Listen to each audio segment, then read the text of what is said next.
Good morning and welcome into day 146 of the Pivot Year Devotion by Brianna Wiest, and I'm going to read you a little piece of it today. You are not failing because your soul is not letting you go backwards or stay exactly where you are.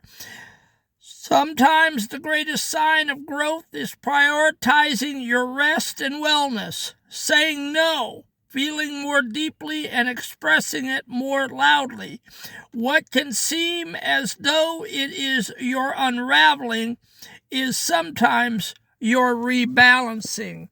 Welcome in. I'm the Hermit Poet, and this is day 146, and we are talking about the unraveling or the rebalancing of your life. And the poem that I got today from the devotion, I called it The Sacred Unraveling. And here we go. The engine stalls within the weary climb, and every gear refuses now to turn. You're reaching for a ghost of former time, forgetting all the lessons that you earned. But when the soul refuses to engage with games that you have mastered long ago, it's turning to a clean and quiet page where deeper seeds of silence start to grow. The no you speak is wisdom on the stage. And that is the poem I got out of the Pivot Year Devotion. And so today we are talking about no. N-O, the word no. And we don't like no, do we? We don't like when people tell us no. We don't like to hear no, or not today, or you can't, or we're not doing that today. We didn't like it as a child. We don't like it as an adult. But I'm here to talk to you today about unraveling your chaotic life. You know what I'm talking about. You're probably feeling like I used to. I used to feel like a rat on a wheel, just working 5 days a week, sometimes 7 for overtime. Mandatory overtime, they call it. We're going to pay you time and a half, double time. Okay? PTA, soccer, ballet, football, baseball, basketball, cramming those kids into college on scholarships. You know, church activities up the wazoo. You know, school functions. Your life maybe is a chaotic mess because all you do is say yes, yes, yes, yes. Well, I'm here to tell you it is okay to say no, and you are not an ogre. And if you keep beating yourself up or you keep saying, I can't say no, you will stay on that wheel and you will continue to go and you will be miserable. You've got to figure out a way to get off that wheel. You've got to lay that phone down. You cannot be on that phone on social media. And I love social media, but you cannot keep your face in the phone all day and all night and not feel angst and not feel put upon. So we are talking about the sacred unraveling today. The anatomy of the stall. Do you feel like your life is stalled out? Do you feel like you're not going anywhere? When you feel like you are ready to give up, the mind often labels it as failure, exhaustion, or a loss of run-of-the-mill discipline. But day 146 offers a radical shift in perspective. The inability to force yourself to engage with the old ways is actually the highest sign of growth. It means your soul has evolved beyond your previous survival tactics. You aren't stuck. You aren't simply refusing to play a guaranteed game you've always won. The engine isn't broken. It's waiting for a higher grade of fuel. And listen, folks, you younger people, you don't know what you don't know. The Hermit Poet knows what you don't know. I'm from the 60s, 70s, and 80s, where it was simpler, and we played board games, and we played card games, and we took walks, and we played in the backyard, we had barbecues, and we did things at a slower pace. And there is nothing wrong with going back to that lifestyle. If you are angst and you are all knotted up and you feel like that you don't have any peace and you're running, and you're fulfilling and everyone is pulling and tugging at you, it's because you have allowed your life to be sucked up by other people. And today we are going to unravel it. And it's okay to say no. It's okay to say, I'm not doing that this Saturday. I'm not doing that this Sunday. I'm not committing to this. I don't care if you're family, friends, church members, schoolmates, whatever you are. I'm not doing it. I'm putting my foot down. I'm taking a sabbatical. I'm taking a rest. You say, but I can't do that. Well, you know what? You can't do it because you won't do it. Part of you likes being the center of attention. The other part of you wants off the wheel. Well, listen, if you will get off the wheel and just start saying no and pull back. I have pulled back, and yes, that's why I'm the Hermit Poet. But I'll guarantee you, I have peace of mind. I may not have a whole lot of friends. I may not be called every day, and I may not be texted every day. But I'm telling you, you can't buy peace of mind. You can't buy rest and relaxation. You can't buy de-stressing. I'm telling you, it is wonderful. And that's partly why the Hermit Poet has the attitude that I do, because I have detoxed from all that mess. I've gotten rid of culture. Yes, I'm engaged in culture, and yes, I participate in culture, and I'm on social media and stuff, but I have my limits. I read, I watch movies, I listen to music, I take walks, I go out for dinner and stuff.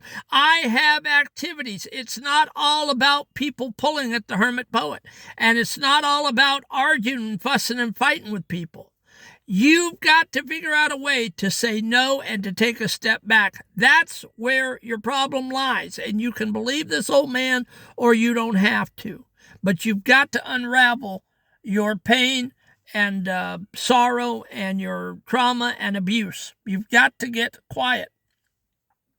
While you feel like you are unraveling, your subconscious is busy acting as an architect. It is designing an entirely new game for your life, one that requires more solid ground and less frantic doing.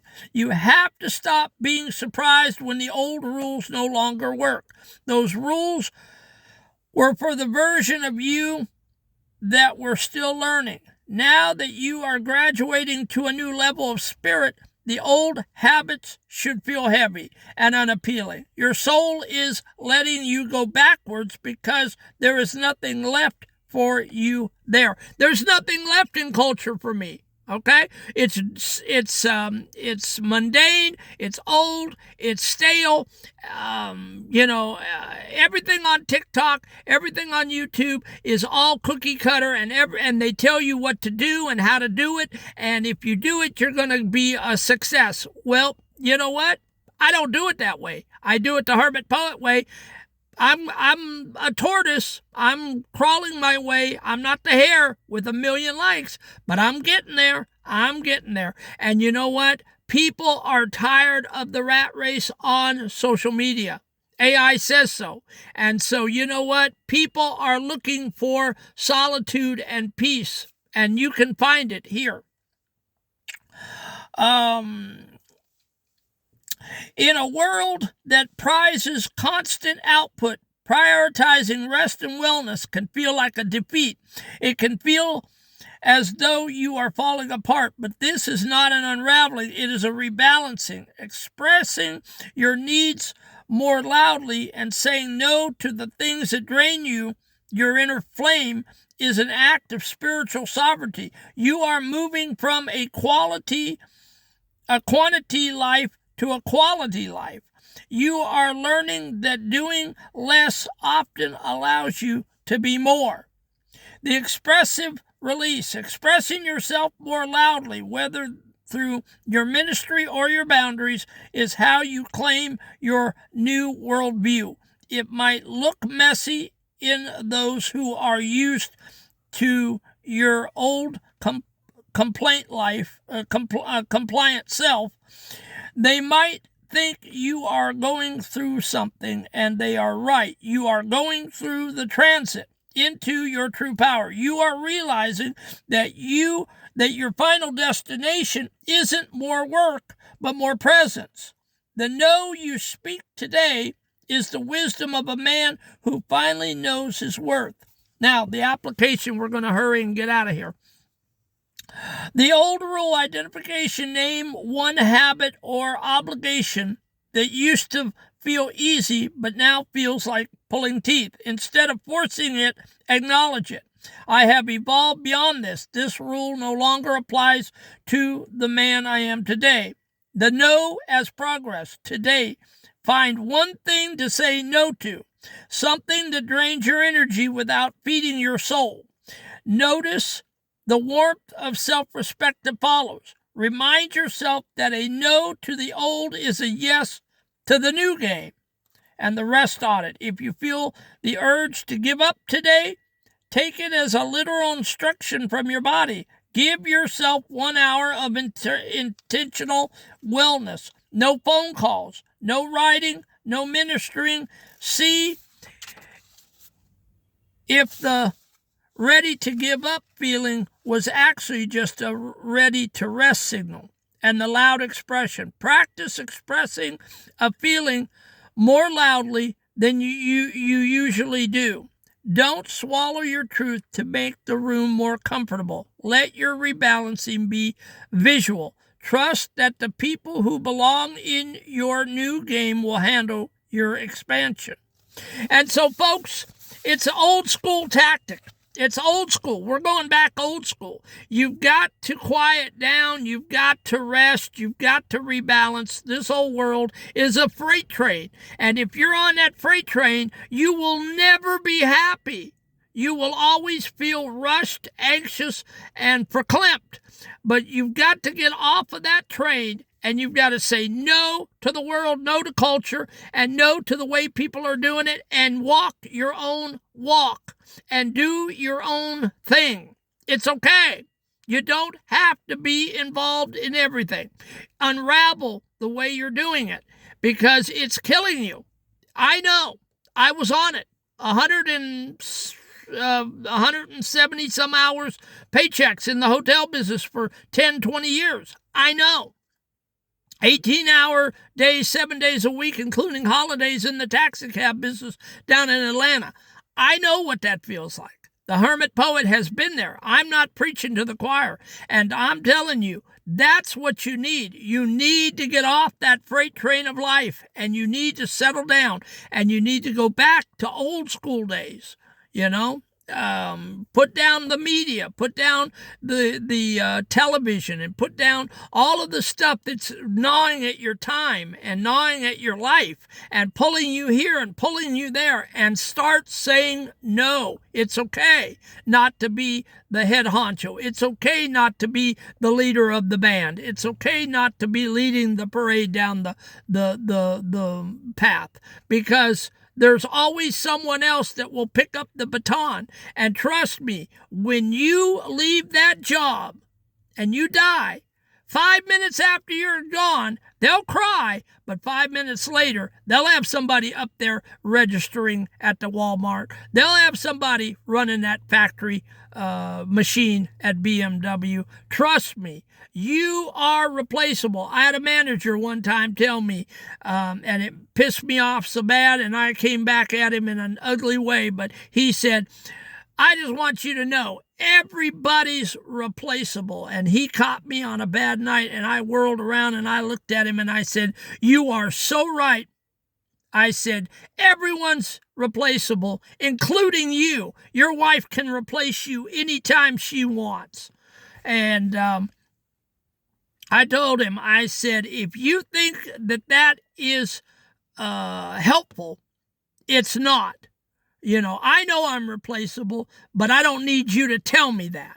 And if you think that's going to get me to work harder for you, you're mistaken. But that's how the world is. 5 minutes after you take your last breath on this planet, they will move on with their lives. And this is the best advice a 60-year-old man can give you today. Stop thinking so much of yourself.